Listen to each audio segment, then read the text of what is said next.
Welcome back. Adilabad జిల్లా అంటే అడవులు, ఆదివాసీ సంస్కృతి, ప్రకృతితో మమేకమైన జీవన విధానం గుర్తుకొస్తాయి. కానీ దశాబ్దాలు గడిచిన అడవులను నమ్ముకుని జీవిస్తున్న అనేక ఆదివాసీ గూడాలు ఇప్పటికీ కనీస మౌలిక సదుపాయాలకు దూరంగానే ఉన్నాయి. రహదారులు, విద్యుత్, త్రాగునీరు, విద్యా సౌకర్యాలు, వైద్య సేవలు వంటి ప్రాథమిక అవసరాల కోసం ఇప్పటికీ ఎన్నో కుటుంబాలు ఇబ్బందులు ఎదుర్కొంటున్నాయి. కొన్ని ప్రాంతాల్లో అభివృద్ధి పనులకు పరిపాలన అనుమతుల ఆలస్యం కూడా సమస్యలను మరింత పెంచుతోంది. అడవులను సంరక్షించడం ఎంత అవసరమో అక్కడే జీవిస్తున్న ఆదివాసీల జీవన హక్కులను కాపాడటం కూడా అంతే అవసరం. అభివృద్ధి పేరుతో అడవులకు నష్టం జరగకూడదు. అటవీ పరిరక్షణ పేరుతో ఆదివాసీలు వెనుకబడిపోకూడదు. ప్రభుత్వ శాఖలు, అటవీ అధికారులు, ప్రజా ప్రతినిధుల సమన్వయంతో సమతుల్య అభివృద్ధి సాధ్యమవుతుందా? కోరుకంటి ఆదివాసీ గ్రామ పరిస్థితులపై మా ఆదిలాబాద్ ప్రతినిధి శ్రీనివాస్ స్పెషల్ రిపోర్ట్. అడవిని నమ్ముకొని 6 దశాబ్దాలుగా ఉన్న ఈ గిరిజనులు, ఆదివాసులు ఇక్కడ ఉన్నారు. వీళ్ళ పరిస్థితి ఎలా ఉన్నదంటే చెరువు ఒడ్డుకుండి నీళ్లు దప్పికి వచ్చిన మండినట్టున్నది. పథకాలు వస్తున్నాయి, అన్ని శాంక్షన్స్ అవుతున్నాయి, కోట్ల నుంచి ఫండ్ వస్తుంది, కేంద్ర ప్రభుత్వం, రాష్ట్ర ప్రభుత్వం కోట్ల నిధులు విడుదల చేస్తున్నాం. కానీ ఇక్కడ ఎలాంటి సౌకర్యాలు కూడా లేని పరిస్థితి మనం ఇప్పుడు నిర్మల్ జిల్లా పెంబి మండలం కోరుకంటి గ్రామంలో ఉన్నాం. అయితే ఇక్కడ మనతో పాటు అక్కడ గ్రామస్తులు ఉండే వాళ్ళ బాధలు, సాధకాలు అన్నీ మనం తెలుసుకుందాం. చెప్పండి, మీ యొక్క అసలు మీ ప్రాబ్లం ఏంది అసలు ఇక్కడ? సార్, మా ప్రాబ్లం ఏంటంటే మేము దాదాపుగా ఇక్కడ వచ్చి మాకు స్థిరపడి దాదాపు 60 కంటే ఎక్కువ సంవత్సరాలు అవుతుంది సార్. కాకపోతే ఇప్పుడు వరకు మేము ఇప్పుడు మీరు చూస్తున్నారు కదా, మా విలేజ్లు ఎట్లా ఉన్నాయంటే అట్లనే ఉన్నాయి. ఎక్కడ వేసిన గొంగలి లాగా అక్కడే ఉన్నట్టు ఉన్నాయి. సో మేము ఏదన్నా అభివృద్ధి చెందాలంటే మా ఆల్రెడీ ఫండ్స్ వస్తలేవంటే గవర్నమెంట్ నుంచి వస్తున్నాయి. State government and central government funds ఇస్తున్నారు. కాకపోతే ఇచ్చేది వాళ్ళే. మళ్ళీ ఇక్కడ అమలు చేయాలంటే మళ్ళీ వాళ్ళతో పాటు ఒక ఫారెస్ట్ డిపార్ట్మెంట్ అనేది ఉంటుంది కదా, సో ఆ డిపార్ట్మెంట్ వాళ్ళు ఆపేస్తున్నారు. మాకు కనీస సౌకర్యాలు అంటే మనకు ఉండాల్సింది ఏంటి సార్? ఇల్లు, కరెంటు, రోడ్డు, విద్య, ఇవి మనకు ముఖ్యంగా ఉండాల్సింది ఇవి. కాకపోతే ఇవి కూడా మాకు సదుపాయంలో లేవు. ఎట్లా మాకు ఎప్పుడైనా ఎమర్జెన్సీ జరిగినా కనీసం మేము నిర్మల్ హాస్పిటల్కి తీసుకెళ్ళాలా, కానీ మాకు రోడ్డు సౌకర్యాలు సరిగా లేవు. అంబులెన్స్కి ఫోన్ చేస్తాం, సార్ ఇక్కడ ఎమర్జెన్సీ ఉంది రండి అంటే వాళ్ళు ఏమంటారు, మీ రోడ్డు సరిగా లేదు, మేము మొండిగుట్ట వరకు వేస్తాము, మీరు ముందు నుంచి తీసుకురండి అని వాళ్ళు అంటారు. అదే కరెంట్ డిపార్ట్మెంట్ అంటే ఇప్పుడు మాకు మెయిన్గా 3 ఫేజ్ లేదు. 3 ఫేజ్ ఎట్లా అంటే ఆల్రెడీ 2017లో మన పిఓ గారు శాంక్షన్ చేశారు ఐటీడీ తరఫున. ఆ వర్క్ అనేది మధ్యలో ఆల్రెడీ స్టార్ట్ అయింది. మా వ్యవసాయ పొలాలలో ఆల్రెడీ పోల్స్ చేశారు, వాటి మీద వైర్స్ కూడా గుంజడం జరిగింది. కాకపోతే ఫారెస్ట్ అధికారులు ఏమనిపించిందో వాళ్ళు మధ్యలో వచ్చేసి ఎక్కడ పనులు అక్కడే ఆపేసి మా వచ్చిన మెటీరియల్స్ కూడా రిటర్న్ తీసుకుపోవడం జరిగింది. ఎందుకు అని అడిగితే వాళ్ళు మాకు ఏది కూడా లిఖితపూర్వకంగా ఇవ్వాలి. ఆపేస్తున్నామంటే ఆపేస్తున్నాం అన్నట్టు వాళ్ళ ఏదో దాదాగిరి లాగా ఆపేసి వెళ్ళిపోయినారు అన్నట్టు.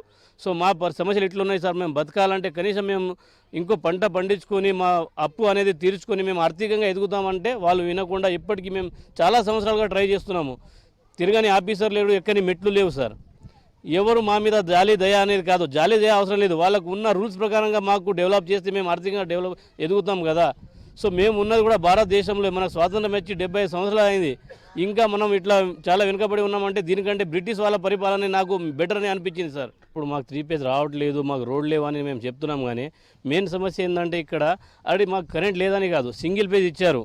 సింగిల్ పేజ్ ఇచ్చిన తర్వాత 3 ఫేజ్ శాంక్షన్ అయ్యేది. శాంక్షన్ అయిన తర్వాత కూడా ఆపడైంది. ఒక్కసారి సింగిల్ పేజ్ కరెంట్ ఉన్న 3 ఫేజ్ ఉన్న వాళ్ళకి నష్టమేం లేదు కాదు డిపార్ట్మెంట్కి. సో అలాగే ఇంకో మాకు మెయిన్గా అంటే రోడ్ వేశారు. రోడ్ ఫస్ట్ వేసినప్పుడు చెట్లు ఉండేనో ఏముండేనో అది అప్పుడు విషయము. రోడ్ అయితే వేశారు కదా, సో వేసిన రోడ్కి ఇప్పుడు మేము చెట్లు నరికేది లేదు, ఏమీ లేదు. సో దానిలో జస్ట్ మనకు డాంబర్ రోడ్ వేస్తే అందరికీ ప్రజలకు రవాణా సౌకర్యంగా ఉంటుంది. ఉన్న రోడ్ మీద కూడా రోడ్ వేయడానికి ఏం ప్రాబ్లం మాకైతే అది అర్థమైతే లేదు. ఇంకొకటి సార్, మాకు ఈ స్కూల్ ఉంది సార్, ఒకసారి చూస్తారు స్కూల్ ఉంది. అట్లాగే ఇందిరమ్మ హౌసెస్ ఉన్నాయి. ఇంతకుముందు ఎప్పుడంటే 2008లో అలా వచ్చినవి. సో అప్పుడు కట్టినకి అప్పుడేమో మాకేమో పర్మిషన్ ఇచ్చారు స్కూల్ కట్టుకోనికి, అవి మిషన్ భగీరథ ట్యాంకులు కట్టుకోనికి, ఇల్లు కట్టుకోనికి ఛాన్స్ ఇచ్చారు. అప్పుడు ఇచ్చిన పర్మిషన్ ఇప్పుడు ఎందుకు ఇవ్వలేదని మేము అడుగుతున్నాం సార్ ఈసారి గవర్నమెంట్కు, ఫారెస్ట్ డిపార్ట్మెంట్కు. సో మాకు అప్పుడు ఇవ్వకపోయేది. సో మా బతుకులు ఇక్కడ బతకలేమని చెప్పేసి మేము ఎక్కడో పోతుండేవి కావచ్చు. మాకు అప్పుడు ఇక్కడ బతకనికి ఆశ చూపించి ఇప్పుడు బతకనీయకుండా చేస్తున్నారంటే దీనికి ఏమనాలా? గవర్నమెంట్లకు ఏమైనా అర్థమవుతుంది? అప్పుడు ఇచ్చిన వరకే ఇప్పుడు ఎందుకు ఇవ్వట్లేదు? అప్పుడు లేని forest reserve zone, buffer zone, core zone ఇప్పుడు ఎట్లా వచ్చినాయి? సో ఇవన్నీ అప్పటి నుంచే ఉండాలి కదా. సో మేము రాకన్నా ముందు ఇక్కడ ఉంటే మేము ఇక్కడ వచ్చేది కాదు. మేము వచ్చిన తర్వాత వాళ్ళు ఎట్లా పెడతారు? సో అట్లా మేము ఇక్కడ బతకాలంటే చాలా ఇది ఏదో బతుకుతున్నాం, బాగా బతుకుతలేము అంతే. అటు సావకుండా ఇది బతకకుండా మధ్యలో ఆపుతున్నారు అంటే ఫారెస్ట్ వాళ్ళు మాకు. సో ఇంకా మనతో పాటు ఉన్నారు. అయితే ఇక్కడ ఉన్న సర్పంచ్ వాళ్ళ భర్త ఉన్నాడు. చెప్పండి, వీళ్ళకు ఓటు హక్కు ఇచ్చిండ్రు, ప్రజాస్వామ్యంలో రాజ్యాంగ ప్రకారం అన్ని వసతులు కల్పించాలా, మొదటి ప్రాథమిక హక్కు అనేది వీళ్ళకి లభించడం లేదు. ఇక్కడ సర్పంచ్ భర్తలు చెప్పండి, మీ ఊరు పరిస్థితి ఎట్లున్నది అంటే? మా ఊరు అంతకంటే ఇప్పుడు మాకు అందరికీ ఎన్ని కష్టాలున్నా ఎన్ని బాధలున్నా చెప్పలేని బాధలు, చెప్పలేని కష్టాలు, చెప్పలేని ఇబ్బందులు ఉన్నాయి. ఏ గూడెంలో ఉన్నాయో లేదో కానీ మా కోరకంటి జీపీలో మాత్రం ప్రతిదీ అందరికీ కష్టాలు పెద్ద ఎత్తున ఉన్నాయి. ఇప్పుడు మొన్నటికి మొన్న ఇక్కడ కరెంట్ షాక్ అయిపోతే ఇద్దరు ఒకే కుటుంబంలోనే దారి మధ్యాహ్నం మరణించిండ్రు. అటువంటి పరిస్థితి, ఘోరమైన పరిస్థితి. మనకు రోడ్లు బాగలేవు, కరెంటు సౌకర్యం లేదు. మా బతుకులు చెప్పాలంటే ఒక్క చిందర ఇస్తారీ లెక్క ఉంటుంది మా బతుకు. అలాంటి బతికి కన్నా ఇదెందుకు బతుకుడు అని చెప్పేసి మేము ఎక్కడనో పోయి ఆవాస ప్రాంతాల్లో కానీ లేకపోతే ఏది మేము జీతాలుగా పాలేరుగా ఉండాలని చెప్పేసి మా అందరు కూడా, మా గూడెపోళ్ళు, మాతో పాటు ఉన్నటువంటి నా అన్నదమ్ములు, అక్క చెల్లెలు ఎన్నో బాధలు, ఎన్నో సమస్యలు చెప్తారు. మీరు సర్పంచ్ ఉన్నారు కదా, ఏమన్నా మాకు మంచి దారి చూపెట్టాలా? ప్రపంచం మొత్తం నెట్వర్క్ ఉన్నా కానీ ఇక్కడ మాకు నెట్వర్క్ లేని పరిస్థితి ఉంది. ప్రపంచం ఏం జరుగుతుంది కూడా మాకు తెలుస్తలేదు. కనీసం న్యూస్ పేపర్ రాదు, న్యూస్ రాదు, ఎలాంటి పరిస్థితి.